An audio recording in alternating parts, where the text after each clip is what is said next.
Hi friends, welcome to simple vlog. இன்றைக்கி நம்ம சேனலில் என்ன ரெசிபி பார்க்க போகிறோன்னா, தட்டைப்பயிறு கடையல் எப்படி செய்யலான்னு தான் பார்க்க போகிறோம். இது ரொம்ப ரொம்ப சுவையான முறையிலையும் வித்தியாசமான டேஸ்ட்லேயும் இருக்கும்.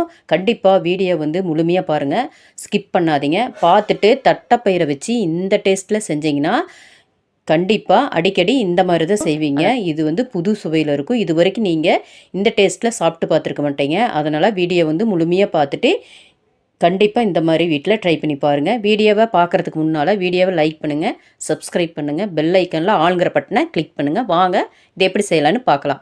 இந்த தட்டைப்பயிர் கடையிலுக்கு 1 டம்ளர் தட்டைப்பயிர் எடுத்துருக்கிறேன்.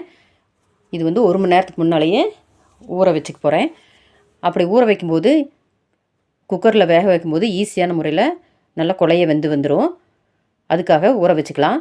நீங்கள் காலையில் செய்கிற மாதிரி இருந்தால் நைட்டோட ஊற வச்சிட்டிங்கன்னா இன்னும் நல்லா குழைய வந்துடும். காலையில் செய்யும்போது 2-3 விசில்லே நல்லா வெந்துடும். இப்போ 1 மணி நேரத்துக்கு முன்னால் ஊற வைக்கிறனால 2 விசில் சேர்த்து விட வேணும். இப்போ ஊறட்டும், இது ஒரு பக்கம் இருக்கட்டும். இப்போ ஒரு குக்கரில் எடுத்துகிட்டு ஊறின தட்டைப்பயிரை குக்கரில் சேர்த்திக்கலாம்.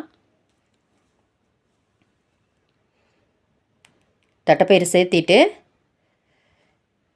தண்ணி 1 கப்பு மட்டும் சேர்த்திக்கலாம். கரெக்டான அளவு சேர்த்திக்கணும், ஏன்னா இது கெட்டியாக நம்ம கடையணும். அதுக்காக இப்போ பெரிய தக்காளியாக 1 எடுத்துருக்கிறேன். நான் தட்டைப்பயிறு ஒரு சின்ன டம்ளரில் அளவு எடுத்துருக்கிறனால அதுக்கு தகுந்த மாதிரி எல்லா பொருளும் சேர்த்த போகிறேன். இப்போ ஒரு தக்காளி மட்டும் இதில் கட் பண்ணி சேர்த்திக்கலாம். தண்டு பகுதி எடுத்துகிட்டு கட் பண்ணி சேர்த்திக்கணும். இப்போ 4 பச்சை மிளகாய் இதோடு சேர்த்திக்கலாம். போட்டுட்டு இப்போது 10 பல் பூண்டு இதோடு சேர்த்திட்டு சீரகம் 1 டீஸ்பூன் அளவுக்கு சேர்த்திக்கலாம்.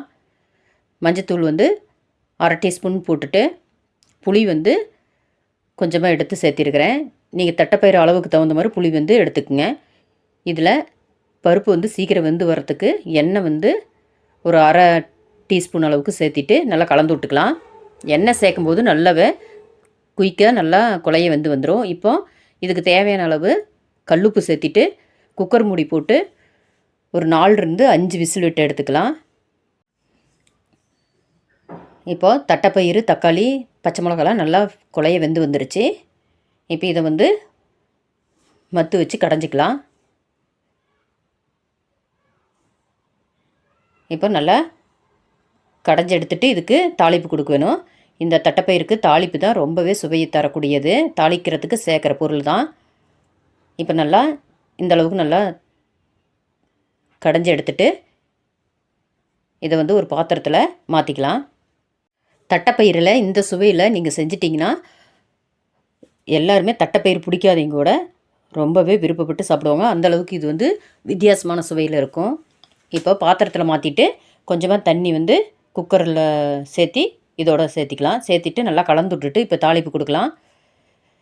அதுக்காக கடாயில் தேங்காய் சேர்த்திக்கலாம். தேங்காய் தாளிக்கும் போது ரொம்ப சுவையான முறையில் இருக்கும்.